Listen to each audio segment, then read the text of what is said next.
Bonjour mes chers amis, je voudrais vous partager cette parole ce matin, la parole de Dieu dans Matthieu 22, du verset 34 au verset 40. C'est quelqu'un qui vient demander à Jésus quel est le plus grand commandement. Alors Jésus lui dit, le plus grand commandement, aime Dieu de tout ton cœur, de toute ton âme, toutes tes forces. Et un commandement semblable, aime ton prochain comme toi-même. Matthieu 22, 34 à 40. Et il termine dans le verset 40, toute la loi et les prophètes tournent autour de ces deux commandements. Alors, aime ton Dieu de tout ton cœur, aime ton frère, ton prochain comme toi-même.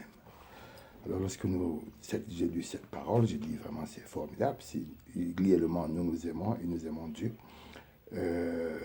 c'est formidable. Si nous nous aimons entre nous, les frères, c'est formidable. Mais qu'est-ce qui se passe dans la vie des êtres humains? Nous connaissons bien que Dieu est bon. Mais vous allez voir beaucoup de chrétiens aujourd'hui ne voient pas la bonté de Dieu. Ils se disent que Dieu ne fait rien pour eux. Tu es malade. Tu accuses Dieu. Dieu n'est pas bon. Mais tu oublies que Dieu a fait du bien dans ta vie. Tu as un souci. Tu crois. Alors, le bien, l'amour de Dieu qu'il a fait pour toi est tellement grand que lorsque tu vois une petite chose, tu oublies tout ce que Dieu a fait pour toi. Et c'est pour ces raisons que vous allez voir des gens, des êtres humains, même lorsque Jésus leur a multiplié du pain, à un moment donné, ils arrivent quelque part, ils veulent, je veux dire, maudire, ils ont envie de maudire encore Dieu parce qu'ils ont faim.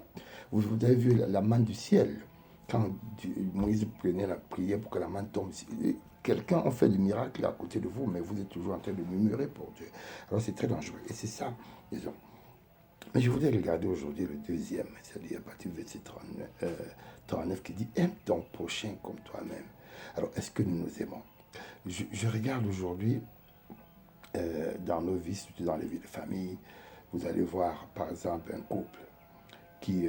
j'ai pris comme un vêtement blanc. Vous voyez, un vêtement comme ceci. Ce vêtement, il est blanc. Très blanc, je suppose. J'espère que vous voyez bien.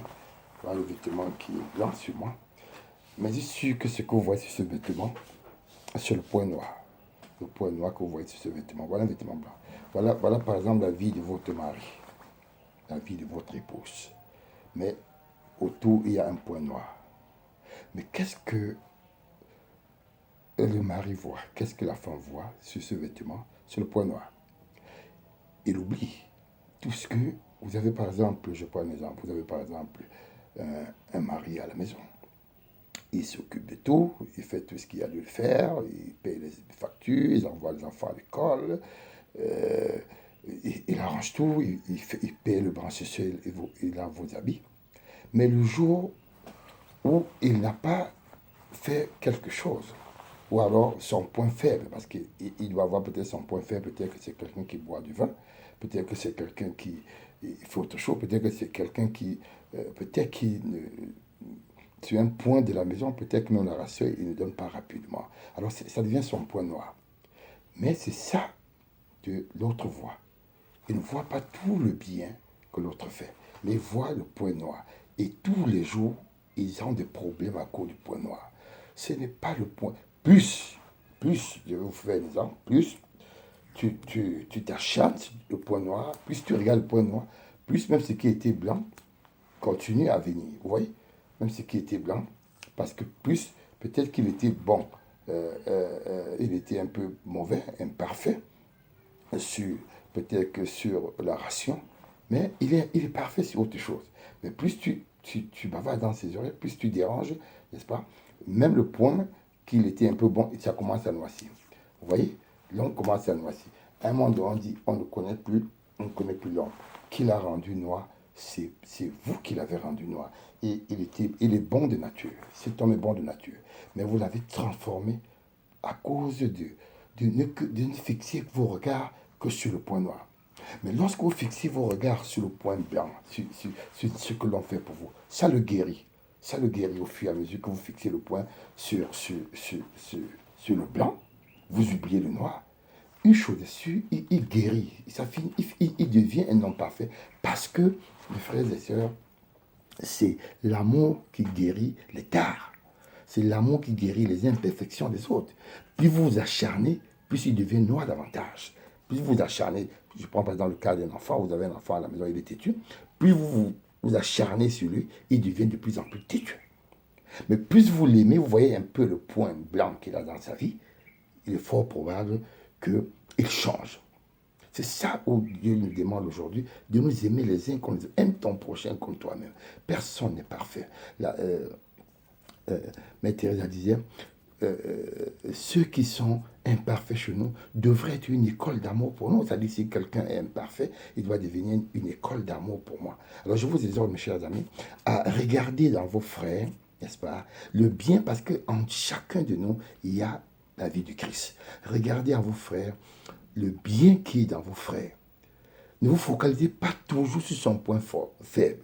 Alors, son point faible, il n'y a personne qui n'a pas de point faible. Alors, quand vous vous focalisez sur ça, au lieu de le guérir, vous augmentez sa maladie. Donc, je vous suggère aujourd'hui de lire cette parole, n'est-ce pas? Surtout le verset 39, tu aimeras ton prochain comme toi-même. Si tu le fais, mon frère, si tu essaies de réaliser dans la vie de ton frère ce qui est bien dans sa vie, facilement tu peux l'aimer. Mais si tu ne vois que le point noir, tu ne pourras plus jamais l'aimer. Et c'est pour ça que même avec Dieu, si on ne voit que le point sombre de notre vie, on ne peut pas aimer Dieu. Il faut au-delà de tout ça comprendre que Dieu nous aime. Il me donne la vie, il me donne la respiration, il me fait marcher, il me fait manger. Alors parce que je n'ai pas 10 francs aujourd'hui, je dis que Dieu ne m'aime pas. Non, c'est pas parce que tu manques tes choses que tu vas dire que Dieu ne t'aime pas. C'est pas parce que tu manques tes choses. Vous voyez quelqu'un qui marche avec son fiancé essaie de faire tout. Mais il s'acharne parce que le fiancé ne fait pas le message avant de dormir. Le fiancé fait tout dans sa vie. Mais parce qu'il ne fait pas le message avant de dormir, ça devient un problème. On se focalise sur ça. Et dès lors qu'on se focalise sur le point noir, n'est-ce pas, de la vie de notre frère, il est fort probable que nous brisons les relations parce qu'on va continuer à le noircir au lieu de le blanchir. Donc je vous exhorte, mes chers amis, à savoir blanchir vos frères, à savoir, parce que chacun de nous a quelque chose qu'il faut guérir. Chacun a quelque chose à guérir. Et ce qui est à moi que je dois guérir, c'est mon prochain qui doit guérir, en l'amour qu'il aura pour moi. Ce qui est mauvais dans ton frère, c'est toi qui dois guérir en apportant de l'amour. Donc l'amour guérit. Que Dieu vous bénisse, mes chers frères, et qui vous permet de vous aimer les uns les autres. Amen.